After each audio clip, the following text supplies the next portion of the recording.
Prada is a luxury brand based in Milan. Their historical shop is close to the Dome in what is called Galleria Vittorio Emanuele. That is a beautiful passage. In the center of this passage, there's the historical shop that still has the old sign shop, Fratelli Prada Valigerie, that means luggage, because they started with purses and suitcases. Today I had a day off from work and my plan was to buy an eyeshadow and review it for you. Of course, I never purchase something just to review. I purchase something for myself and then I share with you my opinion. I expected that in Milan, that is the headquarters of the brand, the makeup line would have showed up like it happened all over the world. The makeup collection has been released in US, has been released in UK, but not in Milan. I was annoyed, so unfortunately I cannot buy the eyeshadows. In previous video I showed you the Italian official website, but also there, not all the refills are available. I don't care for the packaging, I just want a refill to try the eyeshadows. And the refills, unfortunately, are not all available. Some swatches have started to come up. I've seen swatches of number 2 Profusion from Miss Frankie Cat. She has a video about that, so go watch her. And I also see a preview of a video that is going to be released soon by Cherie Voyage. And she has the number 4 Quad Poetry. That was the one I was going to buy. After watching her eye look, I'm sorry, but I don't like how texturally translates on her lids.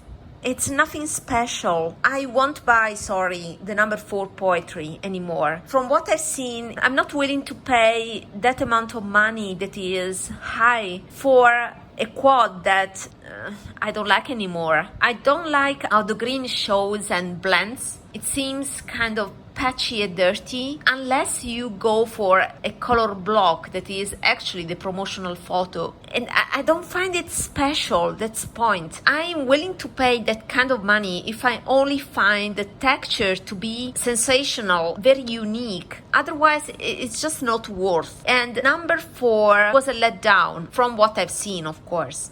So for now, I'm settled on number 3 Pulse, but unfortunately that particular refill is not available in Italy yet. So that would be the only one I'm going to pay. I'm not going to waste more money on these quads.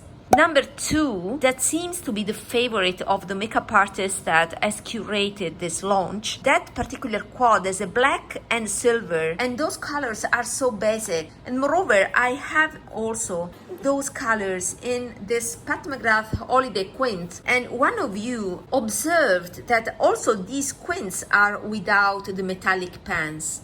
And that's true. So apparently also Pat McGrath has jumped into this innovative formula that is panless. It's not baked.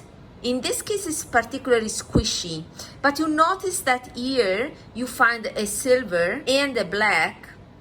Yeah, the black is not so deep black like a Prada, but I mean, I have this combo, and the Prada additionally has a yellow and a gray. Now, the yellow is a statement yellow. I mean, it's nice, but it won't be my everyday shade. To be honest, I'm not comfortable to pay 65 euro for the refill just to buy a gray that is the other color in that quad that is missing here. So I already have these 2 colors. This combo together with the gray plus a yellow, it's easy to assemble something that is very similar to that one. So I'm not comfortable to spend that kind of money for something that I already own in a texture that is already the special one, you know? So my choice will be the refill of number 3 Pulse. That one, I'm afraid, that contains also a color that I already own in this Guerlain Quad Imperial Moon, because there's this gray here, taupish gray mauvish color. This is the baked formula. This, I think it will be also close to that quad number 3. Still, I'm curious to try, and I'm settled into that color story once I have discarded number 4 and also number 2. So I encourage you to watch other YouTubers that will be able to get that quad before me. I feel very annoyed. I live in the capital of Prada, that is Milan, and I have no access to these eyeshadows. Anyway, I also wanted to share these other observations here, and let's see how close will be these shades in the future as soon as I have that quad. We have again a black and a silver here, so it's something very recurrent. Having two couples of the same shades convinced me to discard the possibility to buy number 2 and stick to number 3. Let me know if your order has arrived, what you think about those eyeshadows. I'm very curious, but at the same time a bit disappointed with how they handled this launch, and also disappointed with a few looks that I've started seeing around. So I'm curious to know what you think. Until next time, bye bye.